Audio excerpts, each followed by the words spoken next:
The bullet hit the water trough 3 inches from Jennie Bristol's hand, and she did not flinch. She had been flinching at things her entire life, at her father's voice when it turned hard, at the crack of a whip on the neighbor's mule, at the sound of a man's boots on a porch when she was not expecting company, and she had decided somewhere around her 22nd year that she was finished with it. Done. The flinching was over. So when the shot rang out across the main street of Caldwell, Kansas, on a Thursday afternoon in the summer of 1878, Jennie Bristol simply turned her head toward the sound, assessed the situation with the cool gray eyes that people in town had long since stopped trying to read, and went right back to hitching her horse. The man who had fired the shot was drunk. That much was obvious. He was standing outside the Gilded Spur Saloon with a Colt revolver dangling from his fingers like it was an afterthought, swaying on his boots, his hat pushed so far back on his head that it was a miracle of physics it had not fallen to the ground. He was young, maybe 25, maybe younger, with the kind of sunburned face that came from months on a cattle trail and the kind of look in his eyes that came from too much whiskey and not enough sleep. "Lady," he called out, slurring the word until it had at least 3 syllables, "I was just showing off." "You nearly showed off my fingers," Jennie said, without turning around. She heard the low sound of laughter from the boardwalk. A few men were gathered there, watching the whole thing with the casual interest of people who had nothing better to do on a Thursday afternoon. She did not look at any of them. She finished her knot, patted her mare's neck once, a single, deliberate gesture, and was just about to turn toward the general store when she heard boots on the dirt street. Not the stumbling boots of the drunk man. These were steady, purposeful, each footfall measured and even. "Put it away, Clem," said a voice. It was not a loud voice. It was not threatening exactly. It had the quality of a river moving in one direction, not fast, not dramatic, just absolutely certain of where it was going and with no particular interest in arguing about it. Jennie turned. The man standing in the street was taller than most men in Caldwell, which was saying something, because Caldwell had its share of large men. He had dark hair that needed cutting and a jaw that looked like it had been carved out of something that did not yield easily. He wore a brown coat that had seen serious weather, a work shirt that had been washed so many times it had faded from whatever color it started as to a sort of honest, sun-bleached nothing. He had a star on his coat, Deputy Marshal. And he was looking at the drunk young man named Clem with an expression that was not angry, not amused, but simply and completely patient in a way that was somehow more authoritative than anger would have been. "I was just," Clem started. "I know what you were just," the deputy said. "Put it away." Clem looked at the gun in his hand as if noticing it for the first time, then holstered it with the fumbling care of a man very aware that he was being watched. The deputy walked over to him, said something low that no one else on the street could hear, and Clem nodded several times and then disappeared back through the doors of the saloon. The deputy turned. He looked at the water trough, at the fresh scar the bullet had dug into the wood. Then he looked at Jennie. "Are you all right, ma'am?" "I'm fine," she said. "That was close. I noticed." He studied her for a moment with eyes that were a particular shade of brown, not warm brown, not cold brown, but something in between, like creek water in October.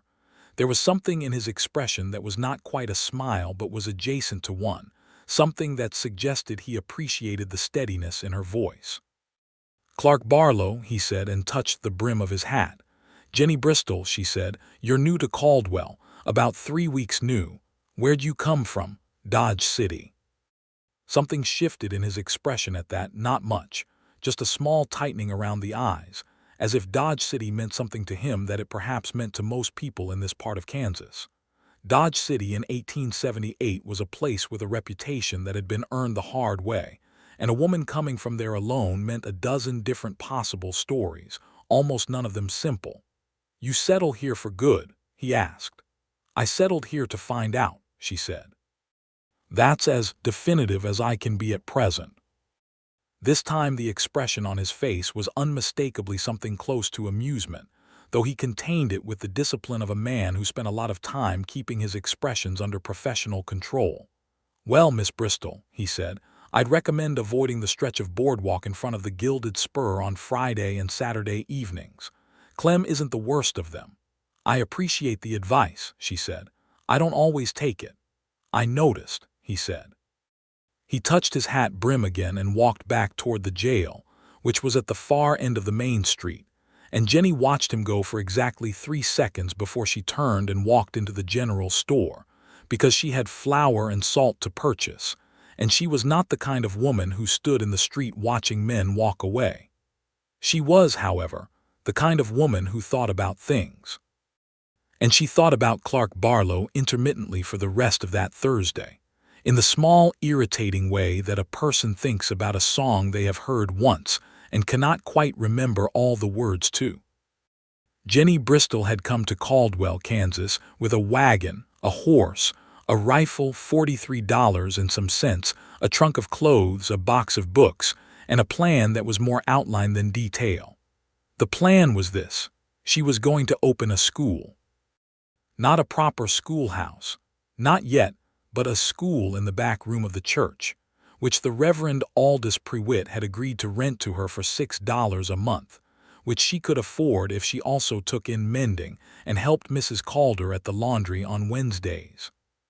She had 16 children enrolled, ranging in age from 6 to 14, and she taught them reading and arithmetic and a little geography, and on Fridays she read them a story, and on the days when it was not too hot she took them outside and taught them the names of things, plants, birds, the formations of clouds. She had been a teacher in Dodge City, too.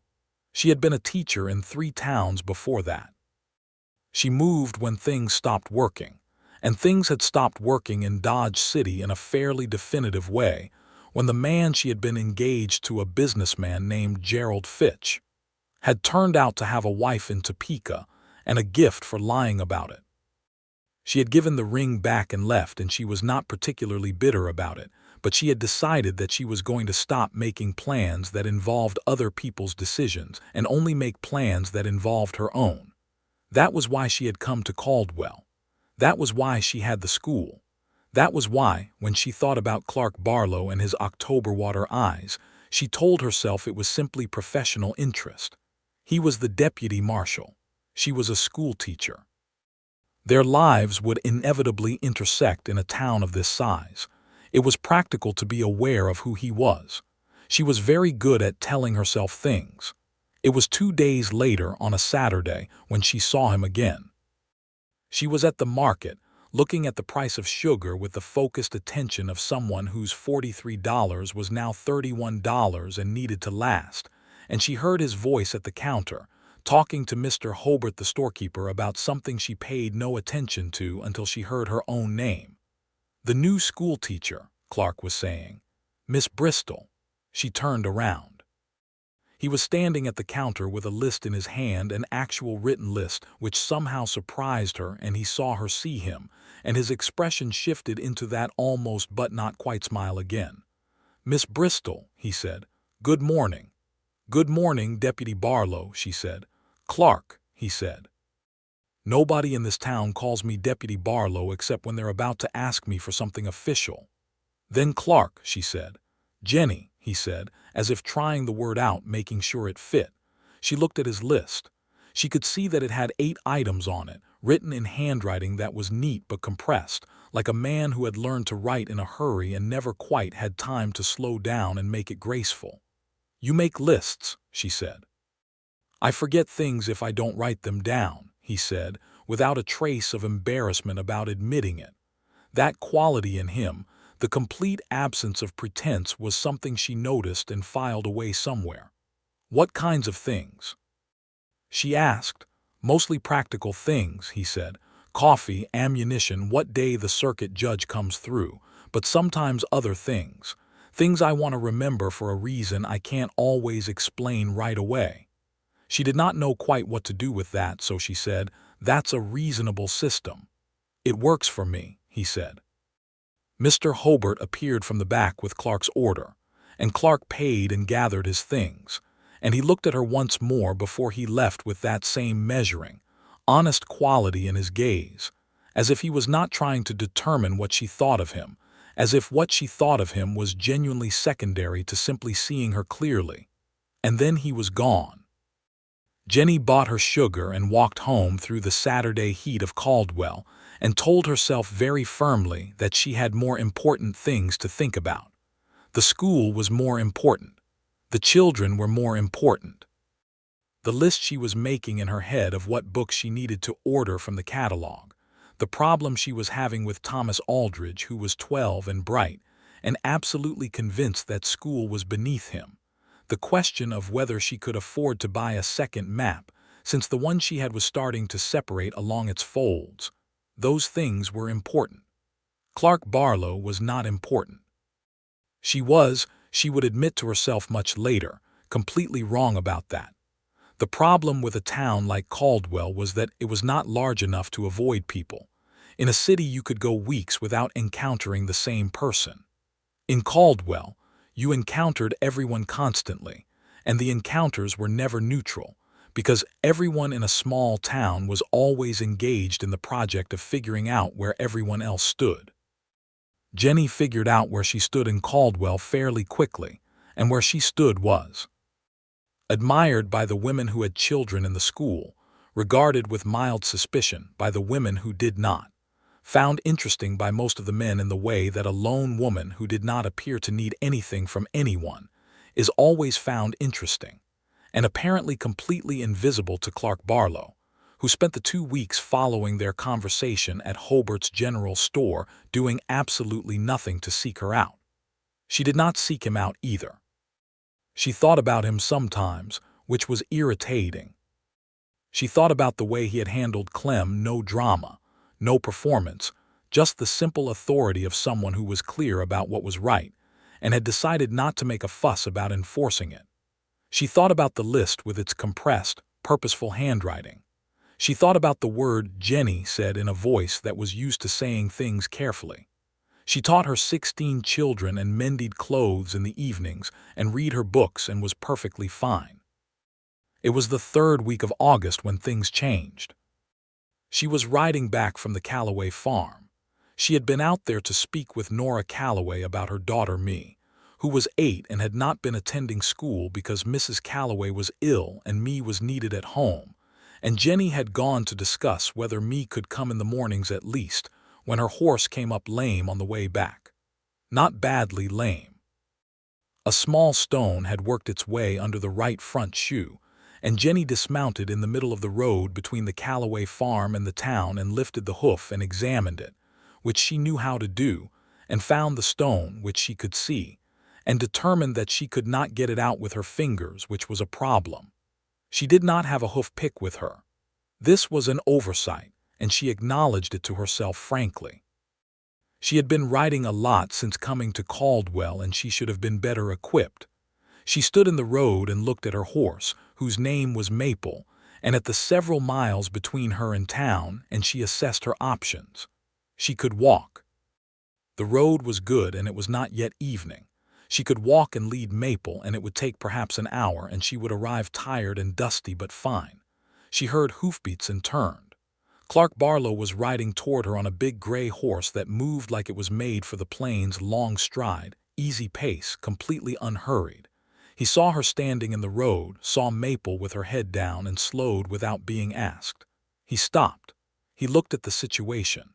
He did not ask if she needed help. He just looked at Maple's foot and then at her and waited. "Stone under the shoe," she said. "I don't have a pick." He swung down from his horse in a single motion, no flourish, just efficiency, and reached into his saddlebag and produced a hoof pick and crouched down beside Maple with the comfortable ease of someone who had done this 1,000 times. Maple, who was not always cooperative with strangers, stood perfectly still. He worked for perhaps 45 seconds, made a small sound of satisfaction, and stood back up. He held out the stone on his palm. It was a piece of pale flint, half the size of a thumbnail. "That'll do it," he said. "Thank you," she said. She took the stone from his palm. She was not sure why she did that. It was a reflexive gesture, the reaching out, the taking, and their fingers did not touch, but they were close, and she was aware of the distance in a way that she chose not to examine too carefully. "Going back to town?" he asked. "Yes." "Mind if I ride with you?" She minded a little, because she was aware that she would have to make conversation, and she was not in the mood for the careful, neutral conversation that she had been having with people in Caldwell for 3 weeks. But she said, "I don't mind," and they both mounted and rode together, and the conversation that followed was not careful or neutral at all. It started with something small. She asked him where he was from, which was not a loaded question, and he said Colorado, which she had not expected. And she said she had never been to Colorado, and he said it was worth seeing, and she asked what part, and he said the mountains east of Denver. And then somehow they were talking about mountains, and whether a person who had grown up in flat country could really understand what a mountain was just from looking at it. Or whether you needed to stand in front of one and feel small, and Jennie said firmly that she thought description and imagination were sufficient. And Clark said with equal firmness that he disagreed, and they argued about it for half a mile with the kind of argument that is not really an argument at all, but is the thing that happens when two people discover that they are evenly matched in a particular way. She found out over the next quarter mile that he had been a deputy in Caldwell for 2 years, that before that he had worked cattle drives, and before that he had spent a year in Colorado doing work he did not specify, but which she understood from context was not the kind of work a person specifies, and that he had a sister named Ruth in Denver who was married and had 2 sons, and that he had not been back to see her in 14 months, which he said with the particular quality of guilt that men of that era carried about family the same way they carried everything else, quietly, without making a production of it. She told him she was from Missouri originally, which he nodded at, and that she had been teaching for 4 years, and that the school in Caldwell was the one she had most hoped for, because the children here seemed genuinely hungry for it, which was not always the case. "What made you want to teach?" he asked. It was a direct question, more direct than she expected, and she thought about it for a moment. "My mother taught me to read," she said. "Not a school, not a teacher, just my mother at the kitchen table. And it changed everything. The whole shape of everything changed. I wanted to give that to someone else." He was quiet for a moment. "That's a good reason," he said. Not a compliment exactly, just a statement of fact considered and genuine. "What made you want to be a lawman?" she asked. He thought about it the same way she had. "I saw too many places where there wasn't one," he said finally, "and I saw what happened in those places." She looked at him. "That's a good reason," she said. He turned and looked at her, and this time the almost smile was fully present, and it was a better thing than she had been prepared for, not dazzling, not performed, just warm and real and a little rueful, like a man who has been pleasantly surprised. They rode the rest of the way into Caldwell, and at the point where the road became the main street, they stopped, and Clark touched his hat, and Jennie thanked him again for the hoof pick, and she rode toward the church and her small room in the back of the adjoining building, and she did not look back. But she was smiling, just slightly, and she let it be. September arrived with a change in the light, that particular quality of late summer tipping into fall where the air smells different, and the shadows fall at a new angle, and with it came a number of things, some of them good and some of them less so. The good things. Me Calloway's mother improved enough that Me could come to school every morning, which Jennie was glad of, because Me was bright and curious, and had the particular quality of a child who notices everything and needs somewhere to put what she notices. Thomas Aldridge, who had been resistant to the school, had gotten interested in maps. Jennie had spent a Wednesday afternoon showing him the routes of the major cattle trails on the worn map that was starting to separate at its folds, and something in Thomas had caught on it, had latched, and now he spent every spare moment studying the map and asking questions about distances and territories. Jennie ordered 3 new books from the catalog, a reader, a volume of natural history with illustrations, and a book of geographical descriptions that she thought Thomas would be unable to resist. And when they arrived, which was in the second week of September, she felt the particular satisfaction of a person who has placed something exactly right. The less good things. A man named Harlan Voss had taken up residence at the Gilded Spur about a week into September, and Harlan Voss was the kind of trouble that did not announce itself loud, the way Clem had announced himself, but was instead quiet and watching and patient and worse. He was a gambler, or he said he was a gambler, and he was good at it in the way that suggested his advantage at the card table was not entirely about skill. He had arrived with 3 other men who did not appear to have any particular occupation and had rooms at the boarding house on 2nd Street, and he had begun, within a few days of arriving, to make Jennie uncomfortable. It was not anything she could point to directly. He had not done anything wrong. He looked at her, that was the beginning of it. He looked at her in the market on the street, once through the open door of the church room where she held school, standing on the boardwalk outside for long enough that she looked up from her lesson and met his eyes and held them until he moved on. He was perhaps 35, neat, careful, well-spoken when he spoke. There was nothing in his manner that was overtly threatening. She was not afraid of Harlan Voss. But she was watchful, in the way she had learned to be watchful in Dodge City, where she had learned the difference between men who were a nuisance and men who were a problem. She put Harlan Voss in a category she was still determining. Clark noticed him too. She knew this because Clark had taken to stopping by the church in the mornings. Not every morning, not on any obvious schedule, but several times a week, on some ostensible errand related to his duties. Sometimes he brought something. Once it was a small box of chalk that he had ordered from the same supply company the school district in Wichita used, because he had written to them and asked, which she found out when she thanked him, and he explained it awkwardly as if he had not quite thought through how it would seem.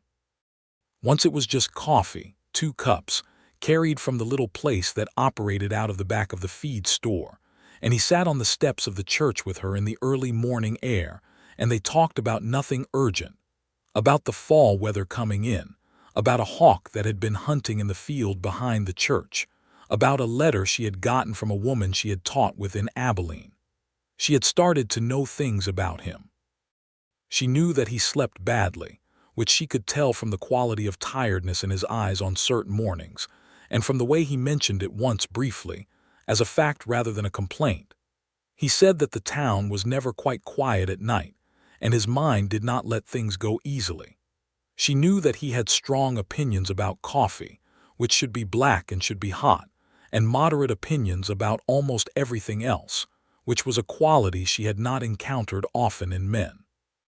She knew that he found Thomas Aldridge as interesting as she did, because when she told Clark about the maps and the cattle trail routes, Clark had said thoughtfully that he had been on 2 of those trails himself, and perhaps he could come in one day and answer questions, and she had said yes before she finished thinking about whether to say yes. He had come on a Friday. He had stood in front of 16 children, which was clearly mildly more terrifying to him than anything the Gilded Spur had ever produced, and he had talked about the Kishom Trail with the careful, precise manner of someone who is very aware of being listened to by people who are going to remember what they hear. Thomas Aldridge had asked 11 questions. Clark had answered all of them. Me Calloway had asked if he had ever seen a stampede, and he had said yes, and me had asked what it sounded like, and Clark had been quiet for a moment, and then said it sounded like the ground had decided to disagree with you, and all 16 children had been absolutely silent for 3 full seconds, which was unprecedented. Afterward, walking out of the church, Clark had said, "I don't know how you do that every day." "You handle men with guns every day," she said. "Men with guns are simpler," he said. "They only want one thing." "What do children want?" He thought about it. "Everything," he said, "all at once." "Yes," she said. "That's right. That's exactly it." He looked at her with that October water gaze, and she looked back, and the morning was gold and clear, and neither of them said what they were thinking, but she thought they were thinking the same thing, and the thought had a warmth to it that she carried around for the rest of the day like a coal in a pocket. The situation with Harlan Voss came to a head on a Thursday in the third week of September. Jennie had stayed late at the church. Working by lamplight on the letter, she was preparing for the county school board requesting formal recognition and a small budget for books. The children were long since gone, and the Reverend Pruitt had locked up the front of the church and gone home, and she was in the back room with her lamp and her careful, persuasive letter. And when she finally gathered her papers and her lamp and stepped out into the early evening, Harlan Voss was standing on the boardwalk across the street. Just standing. Not doing anything. Just standing in the way that men sometimes stand when they want you to know that they know where you are and when you come and go. Jennie looked at him directly. She did not quicken her pace. She walked to her horse, tied at the post in front of the church, mounted without hurry, and rode home. She was not frightened. She was angry in the cold, clear way she had learned to be angry, the kind of anger that does not shake but sharpens. She thought about telling Clark. She considered it seriously on the ride home, and she decided against it, not because she did not trust him, but because she was not certain yet that there was anything to tell. Harlan Voss had stood on a boardwalk. That was not a crime. That was not even, technically, an incident.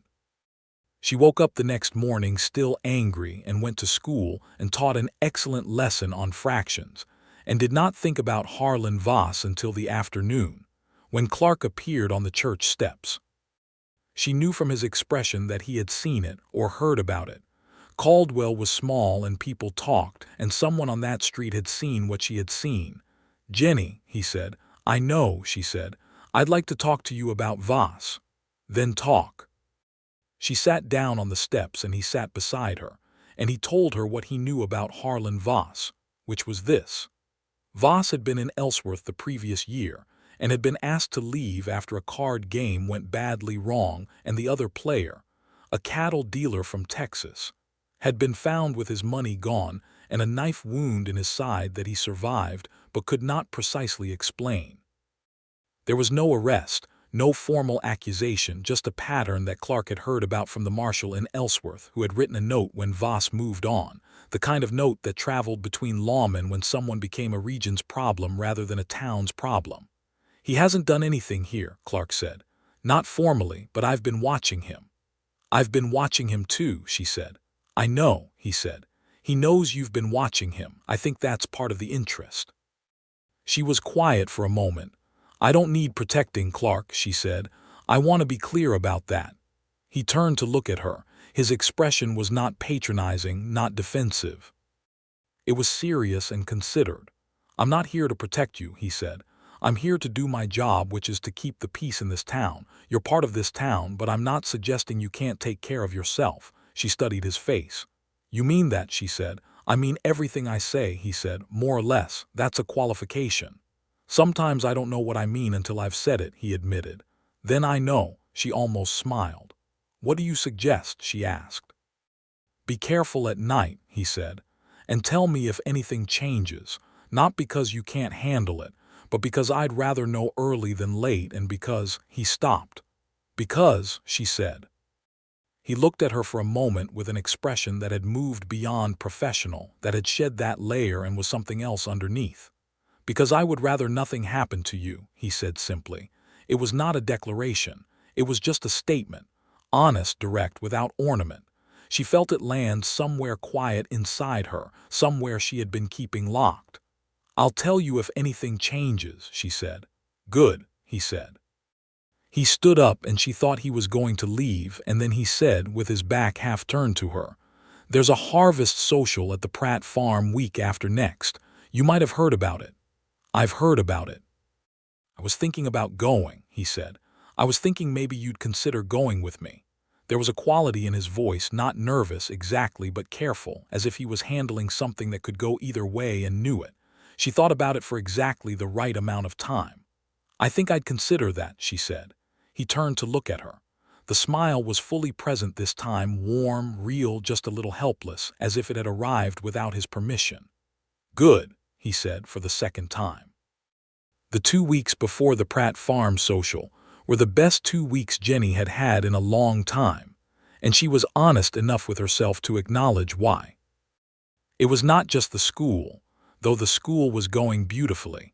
The county school board had written back within a week of her letter, expressing interest and requesting a formal proposal, which she worked on every evening with the focused pleasure of someone building something that is going to last. It was not just the children, though Mee Calloway had read her first full paragraph aloud on a Tuesday, and the expression on Mee's face was one of those moments that Jennie had gotten into teaching for and never quite stopped being grateful for. It was the mornings on the church steps. It was the conversations that ranged from practical, the problem of the supply road being in poor repair before winter set in, the question of whether the county was going to appoint a full marshal for Caldwell before the cattle season ended, to something entirely impractical and wonderful. It was the discovery, made gradually and then all at once, that Clark Barlow read. Not just the newspaper and wanted circulars and the kind of practical reading that was expected of a lawman, but actual books, which he borrowed from the small lending library Mrs. Hobart ran out of the back of the store, and which he discussed with the same serious consideration he brought to everything else. "What are you reading?" she asked him one morning. "History," he said, "a history of the Republic of Texas. I found it interesting that so many of the problems they had in the beginning of it are the same ones we have out here." "What problems?" "The problem of what happens in the space between the law as it's written somewhere far away and the actual situation on the ground.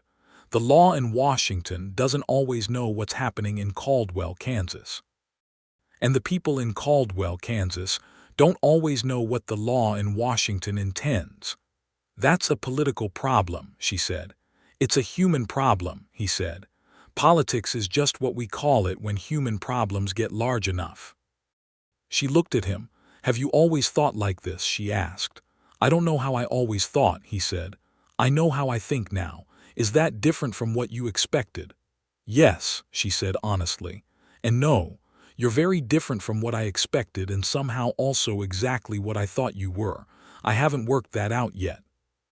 He was quiet, looking out at the morning street, the slow beginning of Caldwell's day, the storekeeper sweeping his boardwalk, the blacksmith's fire starting its first smoke, 2 horses waiting patiently at the post outside the feed store. "I feel the same way about you," he said. She looked at him. "Which part?" she asked. "All of it," he said. The night of the Pratt Farm social was clear and cool, with the particular quality of an early October sky that made everything look lit from somewhere else, stars more present than usual. A half-moon that did its work without being dramatic about it. Clark picked her up at her door, which was the door to the small room she rented from Mrs. Aldridge, Thomas's mother, and he had made an effort. His coat was clean and brushed, his boots polished. His hair was still slightly too long but had been ordered into some semblance of intention, and he looked at her in the doorway and said nothing for a moment, just looked, and the expression on his face was the most open she had ever seen it. "You look very nice," he said. She had worn her good dress, a deep blue that Mrs. Aldridge had said brought out her eyes, and which Jennie had accepted might be true, though she did not generally spend much time on such considerations. She had put her hair up with a patience she did not always have for such things. "Thank you," she said. "So do you." "That's charitable," he said. "It's accurate," she said.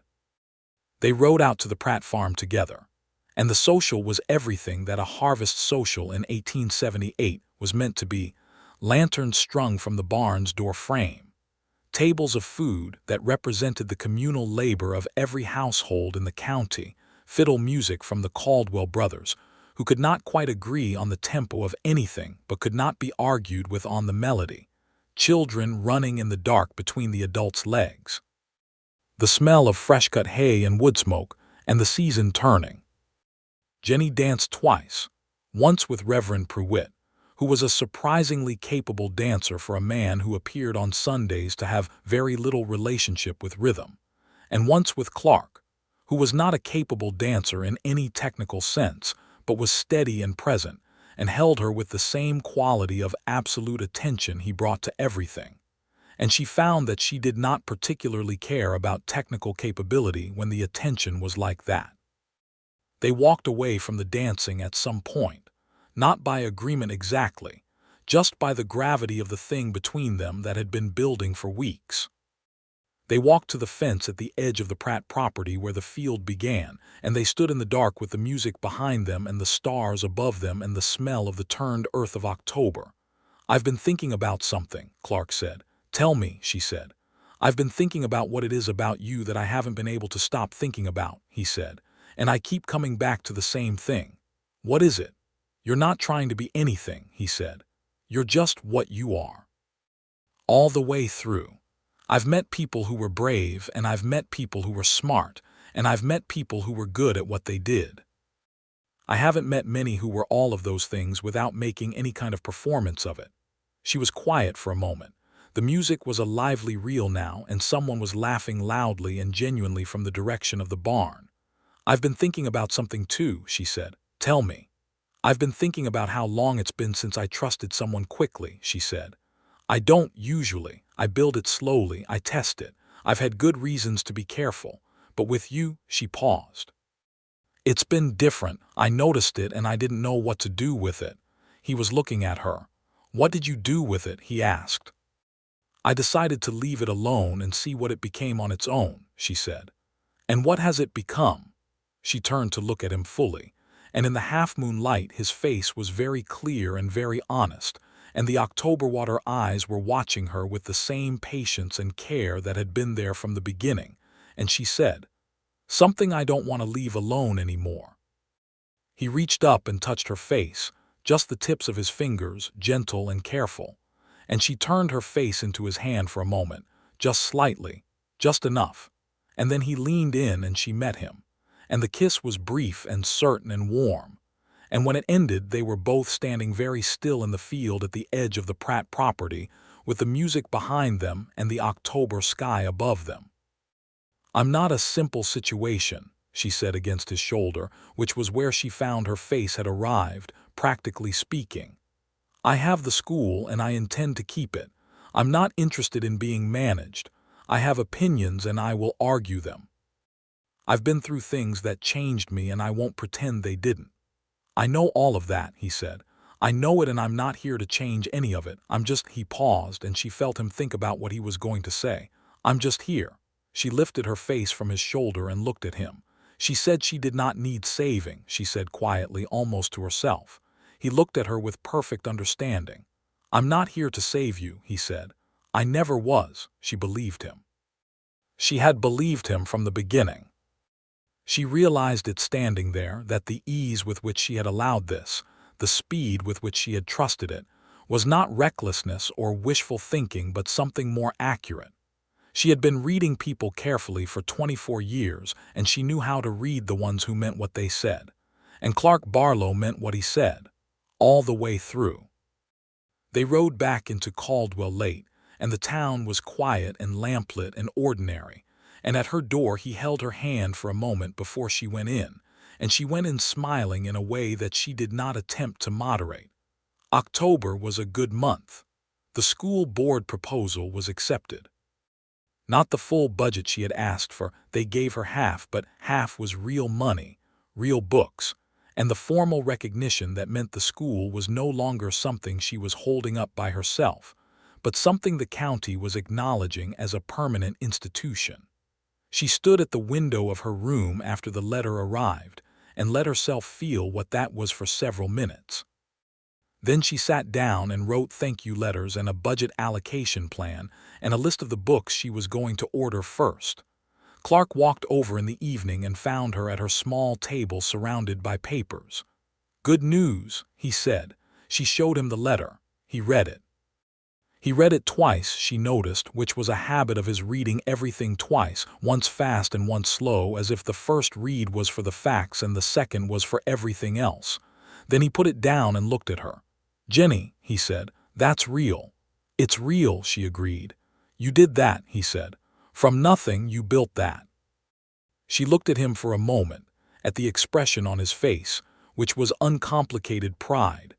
Not his own pride in himself, just pride in her, clean and simple, and without any shadow of the complicated feeling some men had when the women in their lives accomplished things. She got up from her chair and he was standing at the door, and she walked to him and took his face in her hands and kissed him properly, fully, with the warmth of the month behind it. And he put his arms around her and held her in the way that she had noticed was particular to him, firmly, with complete attention, as if there was nowhere else he could possibly be.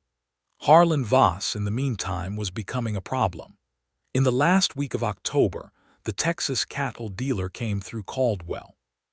His name was Amos Greer, and he had been with a small herd moving through to Wichita, and he had stopped for supplies and a night's rest. And over coffee with Clark he had mentioned, with the careful casualness of a man who had been thinking about something for a while, that he recognized the man at the card table in the Gilded Spur. Clark had gone to the Telegraph that same evening. 3 days later, he had the information he needed. Harlan Voss was wanted in Ellsworth for the assault. The knife wound had been upgraded from unexplained to criminal assault after the cattle dealer had recovered enough to make a clear statement, and there was a warrant. Clark arrested Harlan Voss on a Tuesday morning with the same quiet, patient efficiency he brought to everything. There were 2 witnesses and a deputy from Ellsworth who had ridden in the previous evening, and the whole thing was completed without particular drama. Voss was polite about it, in the way of men who are calculating their options and have not yet decided which one to use. His 3 associates left Caldwell the next day. Jennie heard about it that evening from Mrs. Hobart, and she went to find Clark. He was at the jail, finishing paperwork, and he looked up when she came in, and his expression was professional for a moment, the lawman's automatic assessment of who was at the door, and then it shifted to the expression that had become in the last 2 months specifically for her. "You took care of it," she said. "It's my job," he said. He was going to be a problem. He was already a problem, Clark said. He just hadn't gotten around to being this town's problem specifically yet. He paused. "I didn't do it for you specifically. I want to be clear about that. I did it because it needed doing." She looked at him for a moment. "You're very careful about that," she said. "About what?" "Being sure I know you're not," she searched for the word. "Rescuing you," he said. "Yes. Because you're not someone who needs rescuing," he said. "You were handling Voss on your own before I ever involved myself. You'd have kept handling him. The warrant and the arrest were law. That's different from the thing you're thinking about." She sat down across from him. "You're very clear on that distinction," she said. "I've thought about it some," he admitted. "So have I," she said. "Since that first day, actually." "When you handled Clem," he looked at her. "What did you think that first day?" he asked. "I thought you were efficient," she said. "I thought you were probably going to be someone I'd have to be careful not to become too interested in. And how did that plan work out?" She looked at him across the desk with its papers and its old coffee cup and its familiar disorder. "Moderately poorly," she said. He laughed. It was a real laugh, a full one, and she had been hearing it more frequently in the past month and never quite got used to the way it changed his face. The way it opened everything up and let you see that under the patience and the competence and the careful way of moving through the world there was something genuinely warm and alive and glad to be where it was. "I'm glad," he said. "So am I," she said. November came in cold and clear, and with it came the first real conversation about what the winter was going to mean. This was practical in the frontier sense. What supplies needed to be laid in, what the road conditions were going to do to travel from outlying farms, what happened to the school when snow was serious. But it was also personal, in a way that they were both aware of, in the way that winter in a small town changes the terms of everything, draws the circumference tighter, makes the distances more deliberate.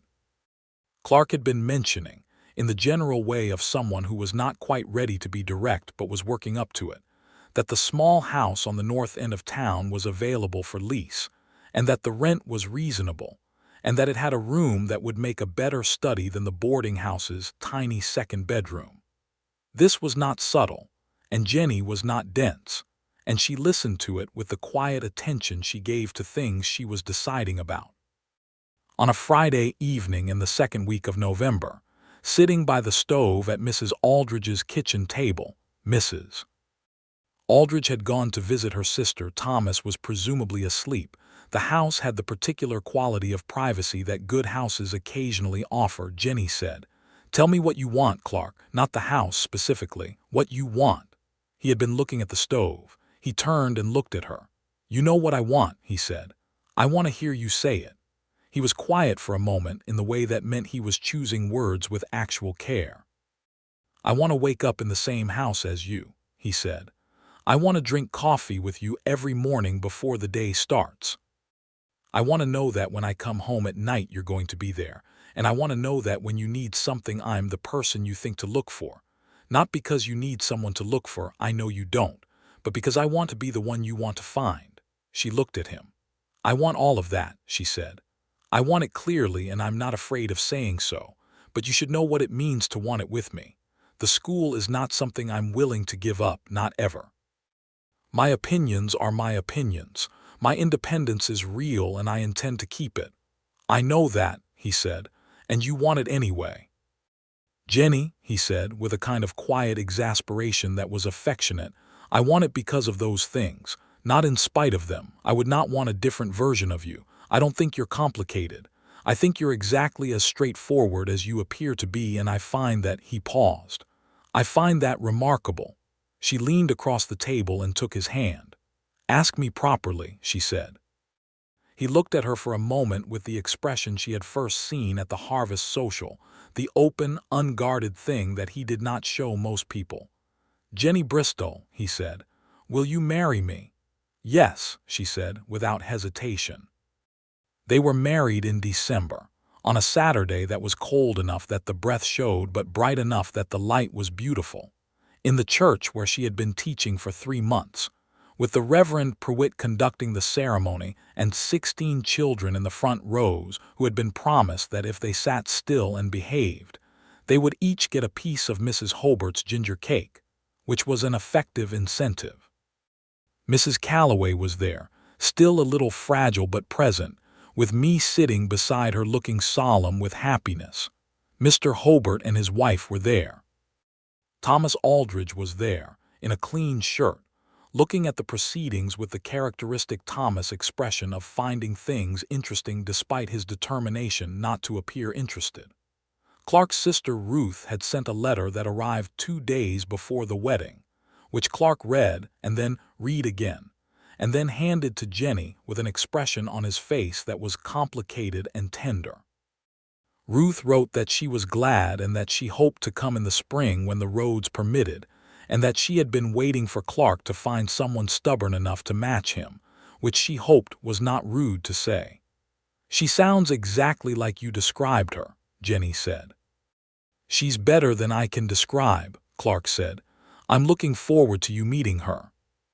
The ceremony was brief and real and sincere, and when it was over and Reverend Pruitt had said the words and they had said their words and Clark had kissed her properly, with the warmth of everything behind it and the children providing a sound like a small flock of startled birds, she stood in the morning light of that cold December church and felt, for the first time in a long time, that something had been placed exactly right. The winter was long and fine. They moved into the house on the north end of town, which had the good room that became her study and his. They shared it, which turned out to mean they were often in it at the same time doing different things, her working on lesson plans and school board correspondence, and the list of books she intended to eventually acquire, him with his various administrative requirements, and the history books he continued to work through with the same patient thoroughness. There were evenings when neither of them spoke for an hour or more, working by the lamp, and the quiet between them had the quality of a thing that has been built by 2 people who understand each other.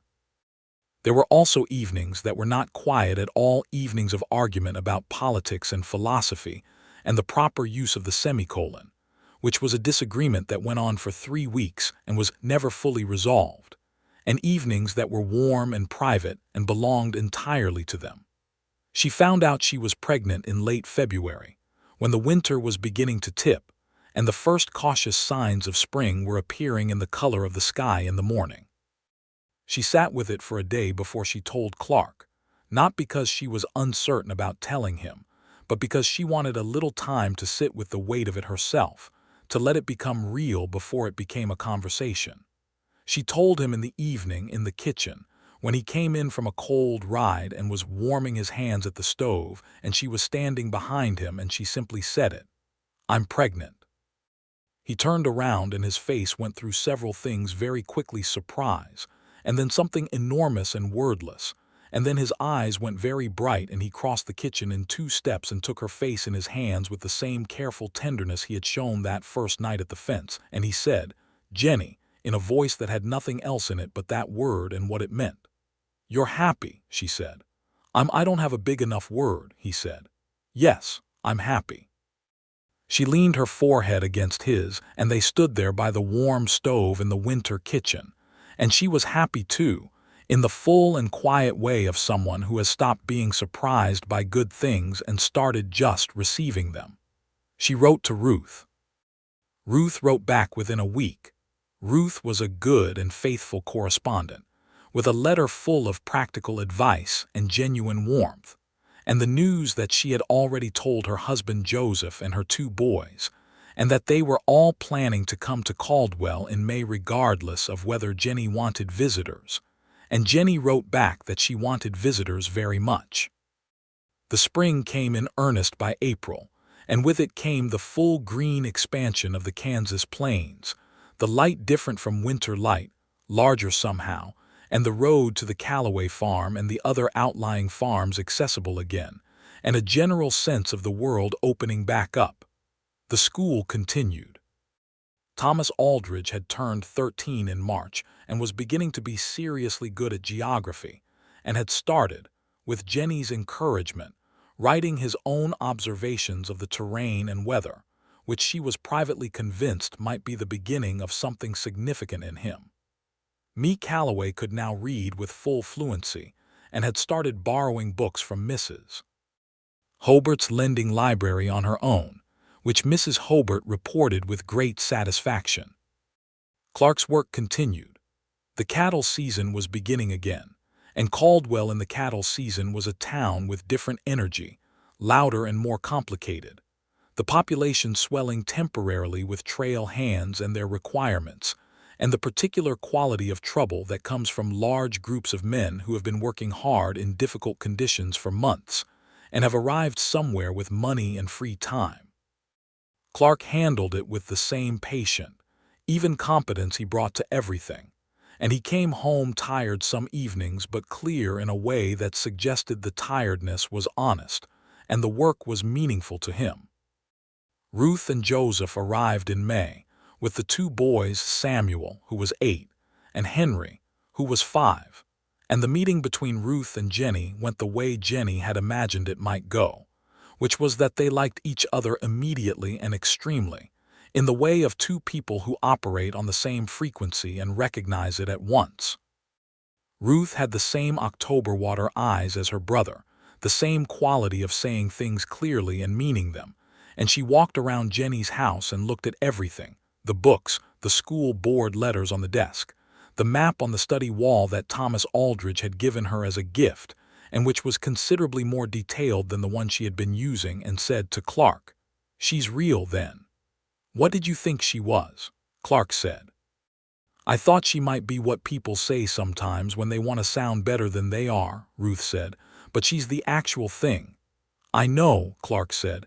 "You picked well," Ruth said. "She picked me too," Clark said. "I want to be accurate about that." Ruth looked at him for a moment and then laughed. "Joseph," she called, "I think Clark has finally become a decent human being." "It's about time," Joseph called back from somewhere in the kitchen, where he was teaching Samuel and Henry to play a card game that Jennie hoped was not too complicated for Henry, who was 5 and prone to frustration. They stayed for 3 weeks, which was 3 weeks of a full house and children's voices and Ruth's cooking, which turned out to be extraordinary, and long evenings on the porch in the warm May air with coffee and conversation that ranged from the personal to the political with the ease of people who were not afraid of either. Joseph was a quiet man, a carpenter by trade, with the hands for it and the patience for it, and a dry humor that arrived unexpectedly and was entirely worth waiting for. Samuel asked Jennie almost as many questions as Thomas Aldridge did, which she found wonderful, and Henry attached himself to Clark with the specific determination of a 5-year-old who has decided that a person is the most interesting person in the room and cannot see any reason not to announce this constantly. On the night before Ruth and Joseph left, Ruth and Jennie sat on the porch after the men had gone inside and the boys were asleep, and Ruth said, "He's different now. Clark. He was always good, but there was something in him that was—" She paused, looking for the word. "Waiting," Jennie offered. "Yes," Ruth said. "Waiting. For what I don't think he even knew.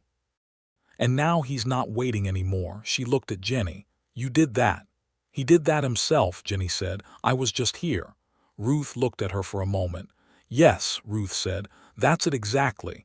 You were just here, that's everything." The baby arrived in September. The pregnancy had been healthy and Jennie had continued working at the school until the 1st of August, which was when she acknowledged to herself, and to Clark, and to the general opinion of practically everyone in Caldwell that perhaps she should rest more, not because she was incapable of teaching, but because the heat was serious and her feet were significantly less comfortable than they had been in December. She had handed the school over for the month to a young woman named Clara Marsh, who had been her best pupil from the previous year, and who was 19 and capable and serious, with the instruction to maintain the lesson plans exactly, and to make sure Thomas kept working on his geographical writings. The birth was managed by Mrs. Edna Tully, who had been midwife in Caldwell for 15 years, and who treated the whole business with the combination of calm authority and practical warmth that Jennie found entirely comforting.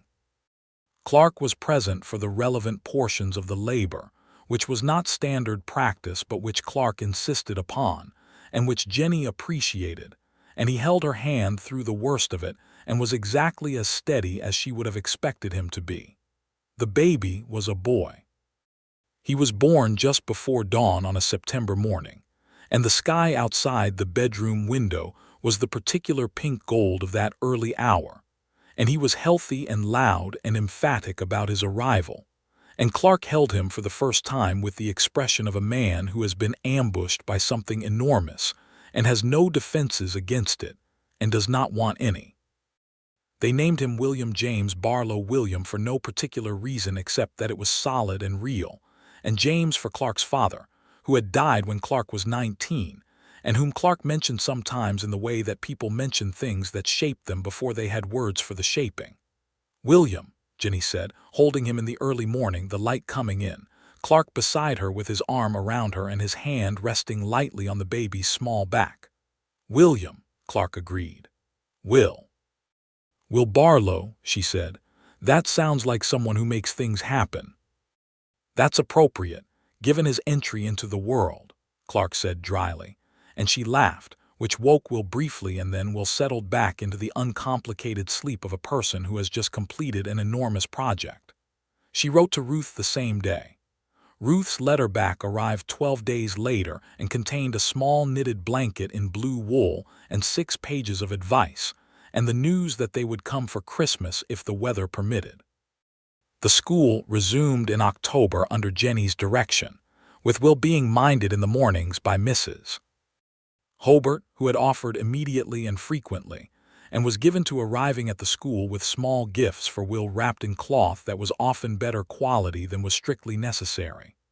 Thomas Aldridge was now 14 and had expressed, in Thomas's particular way of expressing things, a single clear sentence, stated once not repeated, that he intended to go to school in Wichita when the time came, if the money could be found. Jennie had written to the county board about scholarship arrangements the same week, and had been in correspondence with the board since. She was not certain she could secure it, but she was not certain she could not, and as long as those were the options, she intended to try. The county had formally appointed a full marshal for Caldwell by November, a man named Preston Dawes who was competent and fair, and who valued Clark's knowledge of the town and its people in the way that a good marshal values a good deputy, without ego, with genuine respect. Clark had been made chief deputy, which involved more administrative responsibility and slightly less riding in the cold, which Jennie was quietly glad of without saying so, because she knew that Clark would not want it said. They had been in Caldwell for a year and 4 months, the two of them. By the time Will was 3 months old and beginning to look around at the world with the focused, serious expression of a baby who is deciding what he thinks about things. Jennie would hold him at the study window in the mornings while Clark made coffee, and she would point out the street and the buildings and the sky and tell him their names, which was more about the pleasure of the telling than any expectation that a 3-month-old was taking notes. "You're teaching him already," Clark said one morning, bringing the coffee. "I'm talking to him," she said. "It's different." "Is it?" she considered. "Not much," she admitted. He sat beside her and looked out the window with her and Will at the familiar orderly chaos of Caldwell's morning, and she leaned against him slightly and Will grabbed at nothing with one small fist, and the coffee was hot and the light was good. "Do you think about leaving?" she asked. "Sometimes." "Caldwell?" "Yes, going somewhere else. Colorado maybe, your sister." He thought about it. "Sometimes," he said. "Not because I want to leave, but because there are things I'd like to see." "Mountains," he paused. "But I think what I want is here. The work you, Will." He looked at her. "Do you think about leaving?" "No," she said. "This is the place I chose. I want it to stick." "It's sticking," he said. "It's sticking," she agreed. By the following spring, the school had 22 students. Jennie had managed, through the combined efforts of her own letter-writing campaign and Clark's quiet advocacy with the county administration. He attended the county commissioner meetings with the same patient preparation he brought to everything, and he made the case for the school with the dry, factual authority that those meetings responded to better than passion to secure a full school budget that covered books and chalk, and a proper potbelly stove that meant the children did not have to wear their coats inside until March. She had also, with the budget, hired Clara Marsh full-time as an assistant teacher, which meant that Jennie could teach the older children in the mornings, and Clara could work with the youngest ones in the afternoons, and the quality of instruction for both groups improved. Thomas Aldridge got his scholarship. The letter came in April of that year, and Jennie read it in the kitchen while Will sat on the floor and tried to determine whether the lace of her boot was edible. And she said something that she would not later be able to reproduce precisely, but which expressed considerable feeling. And then she went to find Thomas. Thomas received the news with exactly the expression she expected, a single moment of complete openness, something moving through his face like weather, and then the composed determination returning, but brighter now with something confirmed in it. "You'll go in September," she told him. "Yes," he said, "I will." "You'll write to us," she said. He looked at her. "Yes," he said, with the tone of someone who finds the question slightly beneath the obvious, which was, from Thomas, as warm as it got. Will took his first steps in May, and June was a month of learning to walk with the unsteady, magnificent determination of a 13-month-old who has identified something he wants across the room and is entirely committed to getting there by the most direct possible means. Clark, who had adjusted to fatherhood with the same total and unpretentious commitment he brought to everything, spent several evenings in a row sitting on the kitchen floor with his arms extended at a distance that was carefully calibrated to challenge without discourage, and Will arrived at his hands again and again with the triumphant expression of someone who has proved a point. "He has your stubbornness," Clark told Jennie. "He has your determination," she said. "Those are not the same thing." "Explain the difference," Clark said. "Stubbornness is refusing to change direction. Determination is knowing where you're going and not letting anything stop you." Clark looked at Will, who had arrived at his hands and was already turning around to attempt the return journey. "He's doing both," Clark said. "He gets that from both of us," she said without apology. Clark laughed. Ruth and Joseph came again that summer, this time for longer, nearly a month, And this time Samuel and Henry were old enough that they and Will formed a small pack of varying ages and energies that ranged about the house and yard, with the focused chaos of children who have discovered each other and cannot believe their luck. Henry, who was now 7, was deeply invested in Will, who was 13 months old, with the particular protectiveness of a slightly older child who has found someone smaller to be responsible for. Samuel, now 10, had gotten into Jennie's natural history book and was working through it with the same concentration that Thomas Aldridge had brought to maps, and Jennie loaned him the book to take back to Denver, which earned her a look from Ruth that suggested Ruth was going to have very little control over where Samuel ended up in the world. On the last evening of Ruth and Joseph's visit, when the children were asleep and Joseph had gone to bed early with the honest tiredness of a man who had spent a month keeping up with other people's energy, Ruth and Clark sat on the porch alone for the first time that visit, and Jennie, coming to the door with coffee, stood for a moment in the doorway and listened. "She's everything," Clark was saying, not dramatically, just simply the way he said things. "I know," Ruth said. "I think about who I was before Caldwell," he said. I was doing all right.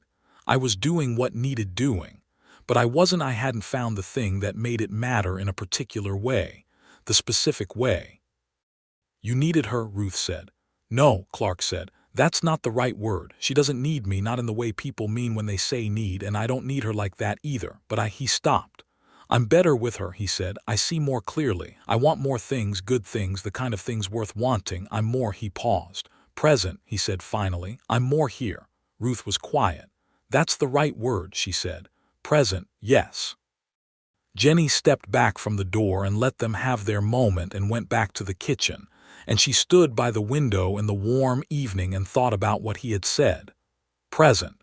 She was more here too, she thought. More herself, somehow, than she had been anywhere before this. Not because of him, she would have been herself regardless. She believed that, but with him, there was more room for it. He had never tried to make her smaller, never looked at her clear opinions and her independence and her work, and found them inconvenient. He had simply opened his life wide enough for all of it, and she had opened hers, and what was inside both of them had room to be fully what it was. She brought the coffee out and sat beside Clark on the porch, and he put his arm around her, and Ruth smiled at both of them across the lamplight with the expression of someone who has seen something she is glad of and knows she is going to remember. Thomas left for Wichita in September with a new coat and 3 books. One Jennie gave him, one Clark gave him, The History of the Republic of Texas, which Thomas received with the first completely unguarded expression she had ever seen from him, and one he had saved up for himself, a detailed atlas of the United States and territories, because Thomas Aldridge was always going to be about where places were and how to get to them. He boarded the stage with the composed, forward-looking attention of someone who has been waiting to begin and has begun, and he turned once at the stage door and looked at Jennie and nodded with the specific, brief Thomas sincerity that she had learned to read over 2 years, and she nodded back, and he got on the stage, and that was that. She did not cry. Not exactly. She stood on the main street of Caldwell in the September morning watching the stage go and felt the particular bittersweet quality of a teacher's work, the making of something and the sending of it forward, the shape of absence that is also a kind of achievement. Clark was beside her. "He'll be fine," he said. "I know," she said. "He'll come back one day. Maybe," she said. "Maybe he'll go on to other places. I'd like that too for him." "You want that for all of them," Clark said. "You want them to go wherever they're meant to go. That's the whole point," she said. "That's always been the whole point." He took her hand and they stood on the main street of Caldwell in the September morning and watched the stage until it turned the corner and was gone. Will was walking steadily by fall and talking by winter. Not many words, but strong ones, purposeful, always accompanied by the expression of someone who has an opinion and intends to express it. He was recognizably his father's son in the way he moved, with a quality of even, unhurried purpose, but he had Jennie's gray eyes and her habit of looking directly at things, and the combination, Clark said, was going to make him either a very good person or a very difficult one, and possibly both. In March, when Will was 18 months old, they found out there was going to be another baby. Jennie was not surprised exactly. She was pleased, in the calm, certain way she felt about things she had decided she wanted. And Clark's expression when she told him was, if possible, even more complete than it had been the first time, because this time there was no ambush in it, only the full, open receiving of something that was simply good. The pregnancy was easy, and the spring was beautiful, and the school had 25 students by April, and a reputation word had gotten to the county seat that the school in Caldwell was doing something worth examining. And a man from the education board in Wichita came to observe one Tuesday and sat in the back of the room for 2 hours and wrote things in a notebook, and afterward told Jennie that he would be recommending the school as a model for rural educational organization. Which was the kind of language that meant things were going to change, and the changes were going to be good. Me Calloway was 11 now and reading at a level that Jennie estimated was several years ahead of her age, and had started writing stories, not schoolwork stories, but real ones, made-up ones, with characters and events and the particular quality of invention that you cannot teach, that a person either has or does not. Jennie had given her a composition book and told her to fill it, and me had filled one and started a second, and Mrs. Calloway had come in to tell Jennie that me talked about school the way most children talked about Christmas, which was the best possible thing a parent could say. The second baby arrived in October, a girl this time, born in the same early morning light that had greeted Will, healthy and dark-haired and immediately, thoroughly, absolutely herself. They named her a leaner Ellie, and Will, who had been briefed on the situation as much as an 18-month-old can be briefed on anything, regarded her with the serious, proprietary interest of someone who is not entirely sure what has arrived, but has decided it is his responsibility. Clark sat in the chair by the bed that night with Ellie in his arms, Will asleep in the next room, the house quiet and warm, and Jennie watched him from the bed with the peaceful exhaustion of a woman who has just done something enormous and knows it. "What are you thinking?" she asked. He looked up from Ellie. "I'm thinking about how full this is," he said. "I'm thinking that I used to think a full life was one where you kept doing the work and doing it well and that was sufficient. And now I think," he paused. "I think I was right, and also I had no idea." "You had no idea," she agreed. "I had no idea," he said, looking back at Ellie, who was doing the focused, inscrutable thing that newborns do where they appear to be thinking about something very far away. "I'm glad I didn't know. I'm glad it arrived this way as something I didn't plan for." "You didn't plan for me at all," she said. "No," he said. "I planned for a normal Thursday afternoon in Caldwell, and then you were standing by a water trough and you didn't flinch." She smiled. "That's when you knew?" she asked. "That's when I noticed," he said. "Knowing took longer." "When did you know?" He thought about it. "The day with the hoof pick," he said, "when you took the stone from my palm." "I don't know why that specific thing, but I knew." She thought about that. The road between the Calloway farm and the town, the stone on his palm, her hand reaching out. "I knew at the harvest social," she said, "at the fence, when you told me you didn't need saving, and you said you weren't there to save me. And you believed me," he said. "I believed you," she said. "I still believe you." He looked at her over Ellie's small dark head, with the full, honest October water gaze that she had been seeing for almost 2 years now, and she met it the same way she always met it, directly, steadily, without looking away. "I love you," he said, not for the first time. Not in any new or remarkable way. Just clearly, simply, the way he said things that were true. "I love you," she said. The lamp burned low in the bedroom and the house was warm, and Caldwell outside was going about its nighttime business. The distant sound of the gilded spurs piano just barely audible, a dog barking twice and stopping, the creak of the building settling in the cool October night. Ellie made a small sound, adjusted herself against Clark's chest, and went still again. Will slept in the next room. The school board budget was approved for another year, and the application for a proper schoolhouse was under review.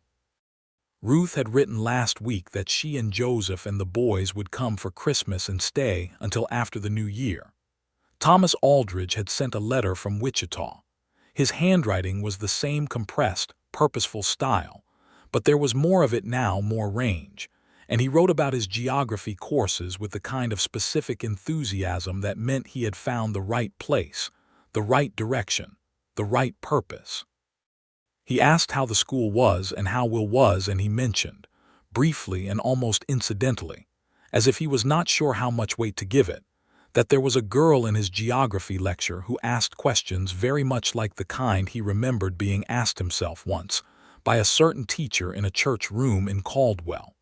Jennie had read that part to Clark at breakfast, and he had looked at her over his coffee and said, "You think he means what I think he means?"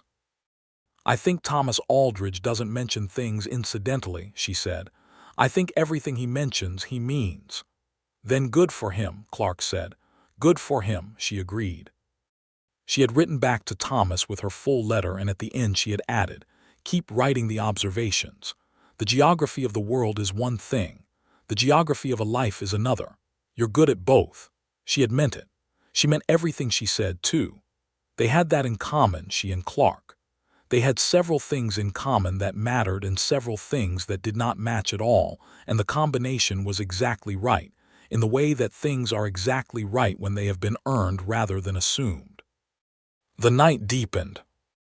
Clark put Ellie down in the cradle and came to bed, and they lay in the dark with the house around them, the children in their rooms, the town outside, the plains beyond the town spreading out in every direction under the October sky. "Are you happy?" he asked in the dark. She considered the question with the seriousness it deserved. "Yes," she said, "completely. Are you?" "Yes," he said, "completely." She turned her head toward him, and he was looking at the ceiling with the expression of someone who is exactly where he is supposed to be and knows it. And she took his hand under the covers, and he held it with the same steady, absolute quality he brought to everything that mattered, and the house was warm and quiet and full. The school board approved the schoolhouse 3 months later, in January, and Jennie stood in the cold field on the north edge of Caldwell, where they were going to build it, and looked at the blank cold sky above her, and thought about the kitchen table in Missouri, where her mother had taught her to read. She thought about the shape of letters becoming words, becoming sentences, becoming the whole open country of a person's mind. She thought about Me Calloway's face reading her first paragraph. She thought about Thomas Aldridge on the stage, not looking back because he was already looking forward. She thought about 25 children who came every morning to a church back room because they wanted what she had to give them, and who would come to a proper schoolhouse when it was built, and about the children after them and the children after those. Clark came up behind her and stood beside her in the cold. "It's going to be good," he said. "It's going to be very good," she said. He put his arm around her, and they stood in the cold January field looking at the place where the schoolhouse was going to be, and behind them was the town where they lived, and ahead of them was everything they were still going to do, and she was not afraid of any of it. She had never needed saving. She had only needed this, the work, the place, the man beside her who had never tried to be anything other than exactly what he was, and who loved her for exactly what she was, and who had said so plainly at a fence in the October dark and meant it all the way through. She leaned into him slightly, the way she did, and he held her, the way he did, and Caldwell went about its business behind them, and the January sky was enormous and clear, and the ground beneath them was solid, and everything that had been built was real.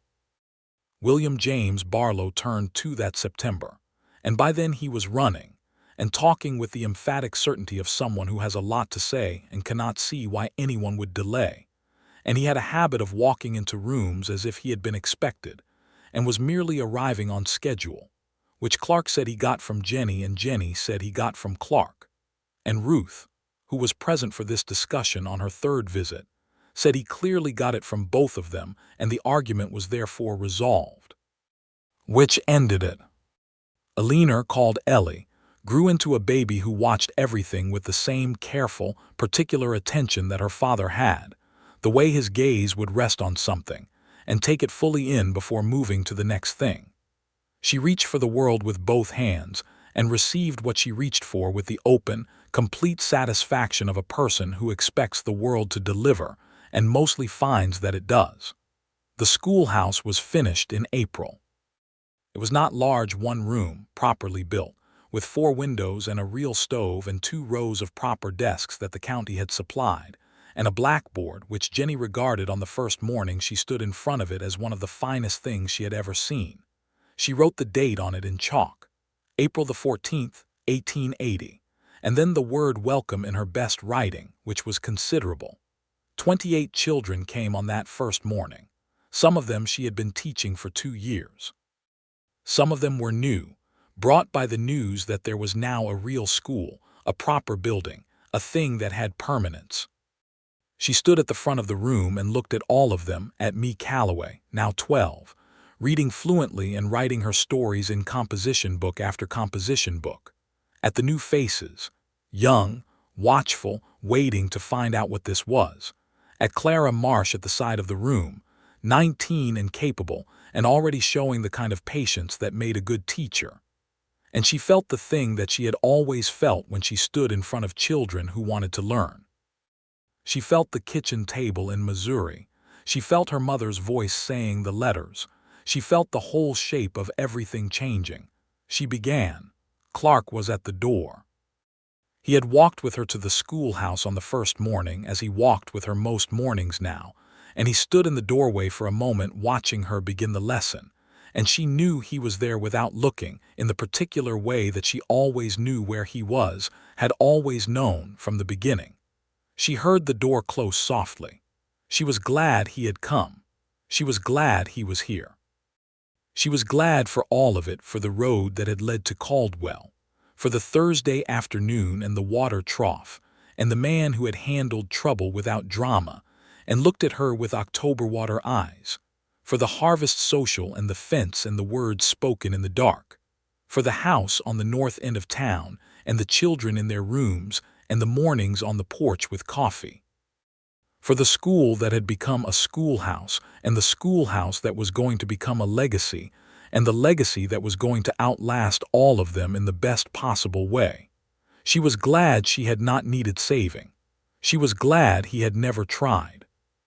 She was glad, most of all, for the truth of it, that what they had was not the story of a woman who was rescued and a man who rescued her, but something different, something harder and better and more real. It was the story of 2 people who had arrived at the same place at the same time and recognized in each other something true, and had chosen it, deliberately, with their eyes open, and had built something worth building with what they chose. She taught her 28 students through the morning. In the afternoon, Will sat on the floor of her study with a picture book that Ruth had sent from Denver, turning the pages with the focused, proprietary care of someone who understands that books are important things, even if you cannot yet read them. Ellie slept in her cradle by the window. The light came in at the angle of late afternoon, gold and specific, the particular light of a Kansas spring that had earned itself through a long winter. Clark came home and found her at her desk and stopped in the doorway in the way he sometimes did, just looking, and she looked up and saw him, and the expression on his face was the expression she intended to spend the rest of her life seeing present, warm, certain, entirely glad. "How was the first day?" he asked. "Perfect," she said. "Everything you wanted." She looked around the room, the books on the shelves, the map on the wall, the sleeping Ellie, Will with his picture book, Clark in the doorway with the late light behind him. "Everything," she said. He smiled, and she smiled back. And the day turned toward evening in Caldwell, Kansas, in the spring of 1880, unhurried and full, the way good days do, the way good lives do, not with fanfare, not with drama, just with the steady, certain, extraordinary weight of being exactly where you are supposed to be, with exactly the person you are supposed to be with, and knowing it and choosing it every single day.